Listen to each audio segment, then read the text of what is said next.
ધર્મગુરુ તારાપર જાગીરના મહંત પરમ પૂજનીય ભરતદાદા આજ સવારથી જ ધર્મનો રથ લઈ અને જંગીની યાત્રાએ પ્રથમ નીકળ્યા હતા. ત્યાર પછી અમારી સર્વસ્વ ગુરુગાદી દાદા મેકરણના દર્શન કર્યા. ત્યાર પછી લોડાઈ મધ્યે જ્યાં મેકરણ દાદાએ વર્ષોથી લોકોની સેવા કરી ધર્મનું જાગરણ કર્યું તે સ્થાનકની પણ દર્શન કર્યા. સર્વ લોકોથી મળવાનું થયું. જે પ્રકારે ભારતીય સંસ્કૃતિ મુજબ કે આ રાષ્ટ્રની ચેતના હંમેશા જગતી રહે એના માટે ધર્મગુરુઓ આરાધના કરતા હોય છે, સાધના કરતા હોય છે.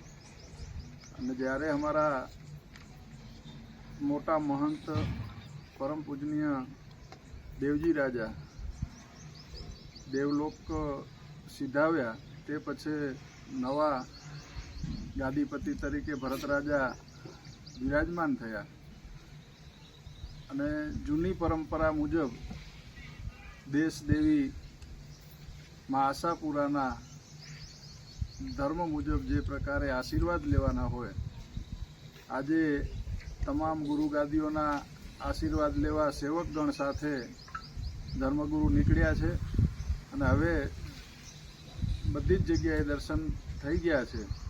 હવે આગળના દર્શન માટે આ આશાપુરા માતાના દર્શને જવાના છે અને ત્યાં આશીર્વાદ લેવાના છે. અને આ કચ્છનું ભલું થાય, આ રાષ્ટ્રનું ભલું થાય. હંમેશા સંતો પોતા માટે ક્યારેય નથી જીવતા.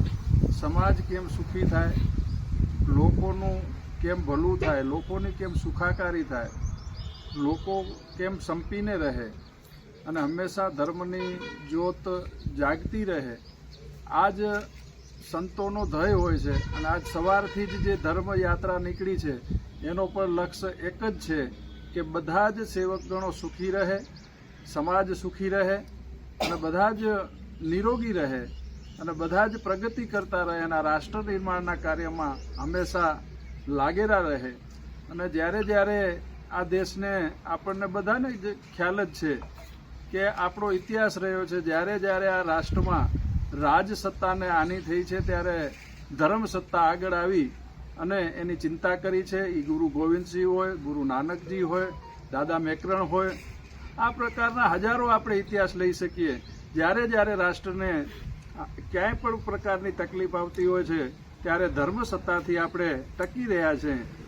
આજે મોગલોનું રાજ આવ્યું એમાં પણ આપણે જે પણ સંપ્રદાયમાં હતા એ ગુરુઓ સાથે જોડાયેલા હતા, એનું ક્યારેય પણ ધર્મ પરિવર્તન નથી થયું. આ પ્રકારની એક ગુરુગાદીની તાકાત હોય છે. અને જે વ્યક્તિ ધર્મ સાથે જોડાયેલો રહેશે અને જે વ્યક્તિ ધર્મ સાથે હોય છે એ ગમે એ ક્ષેત્રમાં હોય, એ સ્પોર્ટમાં હોય, સંગીતમાં હોય, વ્યવસાયમાં હોય, પણ જેની સાથે ધર્મ છે એ ક્યારેય અટકવાનો નથી. આ પ્રકારની યાત્રાની લક્ષ્ય છે અને આ પ્રકારની યાત્રાનું માર્ગદર્શન છે. આ પ્રકારે યાત્રા લઈને ભરતદાદા સવારથી જ નીકળ્યા છે અને તમામ સેવકો આપ જોઈ શકો છો મીડિયા આપના કેમેરાના માધ્યમથી કે કેટલા ભાવથી ભરતદાદા સાથે યાત્રામાં જોડાયેલા છે કે ધર્મ હંમેશા હશે તો જ આપણે છે. એ પ્રકારની જે સંસ્કૃતિ જાળવવા માટેનું કાર્ય કર્યું છે એના માટે હું અમારા ધર્મગુરુનો પણ આભાર માનીશ. અને આવા ધર્મગુરુઓ જ્યારે અમને મળ્યા છે એ અમારા માટે પણ મોટી ભાગ્યની વાત છે. અને એક આપણા કચ્છના કબીર કહી શકાય એવા દાદા મેકરણની 11મી પેઢી તરીકે જ્યારે ભરતદાદા આજે મા આશાપુરાના આશીર્વાદ લેવા જઈ રહ્યા છે એમાં સાથે સેવકગણને સાથે રાખ્યો એના માટે પણ હું દાદાના આભાર માનીશ કે બધાને આ દર્શનનો લાભ મળશે. જય હિન્દ, જય શ્રી કૃષ્ણ, જય જીના. 2025-26 એડમિશન ચાલુ છે. ઓછા અભ્યાસે ઝડપી નોકરી મેળવવાની સુવર્ણ તક.